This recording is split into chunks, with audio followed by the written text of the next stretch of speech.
continuing on our kind of fast hit, Anthropic, also made news, be introducing what they're calling Claude for Enterprise.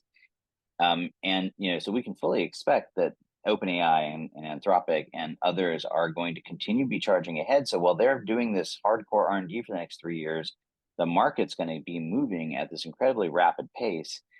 And I do think that's going to create an immense amount of pressure around that. So we'll see where that goes. Going on to the Anthropic announcement, I thought it was interesting. I mean, they previewed this, so we knew it was coming. But solid, I think, because I actually am a big fan. I mean, I probably should be using the Claude more in my daily model use because I am a fan of the way Anthropic approaches everything. I think if I sort of look at these three, OpenAI, SSI now on the other end of the spectrum, you find Anthropic sort of right in the middle, right? Trying to take these very pragmatic, safe oriented, community oriented sort of approaches, but also delivering, right? Delivering stuff into the market that is usable. And so I appreciate that they're approaching this. Their big thing is really two things: enterprise grade control or security, fine grained permissioning, all of that sort of stuff that an enterprise needs around this. And then features, although the features really come down to, I mean, first of all, they've already introduced some features in the past, their notebook, that I think are already enterprise oriented. And now what they've really done is expand the context window to 500K, which is massive. And really allows, when we think of things like RAG and other ways to augment, where you end up ingesting a massive amount of data to try to make sense of it, really opens the door to doing some pretty amazing things. The part I still remain skeptical, and this applies to all of these, is I'm becoming more and more convinced that the future for AI in the enterprise is embedded, meaning it's not these chat windows just sitting out there doing its thing. And so I think that creates a challenge for all of this class of player. But I still think it's a really interesting move and a really smart move on their part. So I mean, what was your take on it?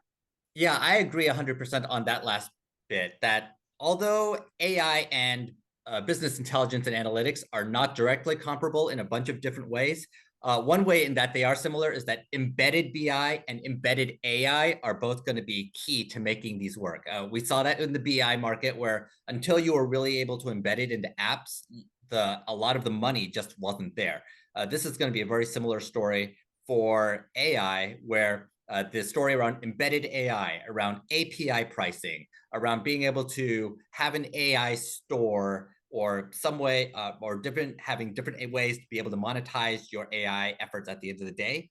Those are going to be important. And that was the part that wasn't quite baked from this Claude for Enterprise launch. If it's truly for enterprise, if it is truly supposed to be part of a B2B market, you need all those other pieces in place to be rock solid and really there from a monetizable and operational perspective.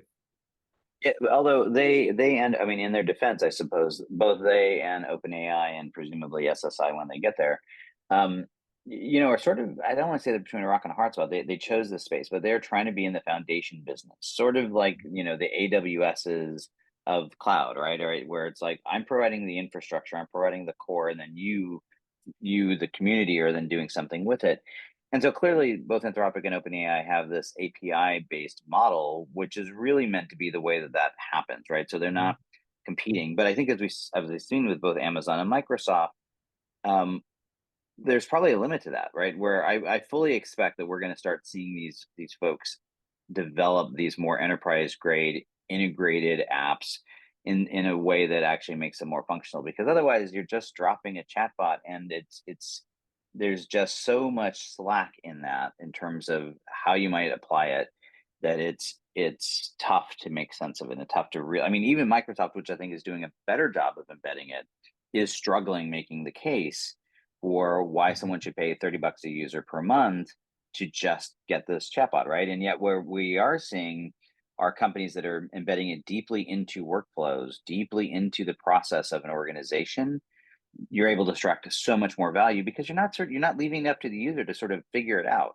And so I think it's I think this is smart. I think it's a good move, but I also think it's maybe not enough.